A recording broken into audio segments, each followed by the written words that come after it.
ഈശോയുടെ പ്രവർത്തികളിൽ ഈശോയുടെ കൂടെ നിൽക്കാൻ അവിടുന്ന് നമ്മെ അനുവദിക്കുന്ന ഒരു സ്നേഹം കാണാതെ പോകരുത്.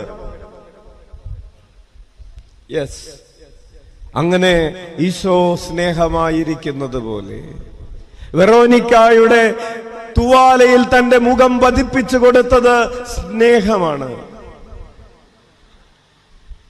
വീണിടത്തു നിന്ന് എഴുന്നേറ്റത് നമ്മൾ അനുതാപത്തിന്റെ പ്രവർത്തികൾ ചെയ്യുന്നതിന് വേണ്ടിയാണ്. അനുതാപത്തിലേക്ക് നമ്മെ ക്ഷണിക്കുന്നത് സ്നേഹമാണ്. ഓസ്ലേമിലെ സ്ത്രീകളോട് അവൻ പറഞ്ഞു, മക്കളെ ഓർത്ത് കരയ്. അതായത് നമ്മുടെ മക്കളെ ഓർത്ത്, തലമുറകളെ ഓർത്ത്, വരാനിരിക്കുന്ന തലമുറകളെ ഓർത്ത് കരുതലുള്ള ഒരു സ്നേഹമാണ് ഈശോയുടെ സ്നേഹമെന്ന്. എന്നെക്കുറിച്ച് മാത്രമല്ല, വരാനിരിക്കുന്ന തലമുറയെ കുറിച്ച് കൂടെ സ്നേഹമുള്ളവൻ, ഓർമ്മയുള്ളവൻ, കരുതലുള്ളവൻ. അപരനെ കുറിച്ച്, അപരന്റെ തലമുറയെ കുറിച്ച് നിനക്ക് കരുതലുണ്ടോ? സ്നേഹമുണ്ടോ? സഭയെക്കുറിച്ച്, സഭയുടെ വരാനിരിക്കുന്ന കാലത്തെക്കുറിച്ച് നിനക്ക് സ്നേഹമുണ്ടോ?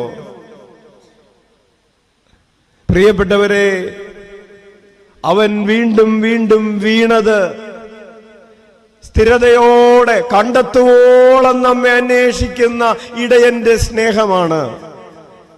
വഴിതെറ്റിപ്പോയതിനെ നീ കണ്ടെത്തുവോളം അന്വേഷിക്കുന്ന ഒരു സ്നേഹമുണ്ടോ? അപ്പോ ഈശോയുടെ സ്നേഹം ധരിക്കാനാണ് കർത്താവ് നമ്മോട് പറയുന്നത്. നിന്റെ സ്നേഹത്തിന് ഈശോയുടെ സ്നേഹത്തിന്റെ പരിമളമുണ്ടോ? നിന്റെ സ്നേഹത്തിന് ഈശോയുടെ സ്നേഹത്തിന്റെ ക്വാളിറ്റി ഉണ്ടോ? തിക്നെസ് ഉണ്ടോ? ചോദ്യം ഇതാണ്, നിന്റെ ക്വാളിറ്റി ഈശോയുടെ ക്വാളിറ്റിയുമായി താരതമ്യപ്പെടുത്താവുന്നതാണോ? മാച്ചിങ് ആണോ?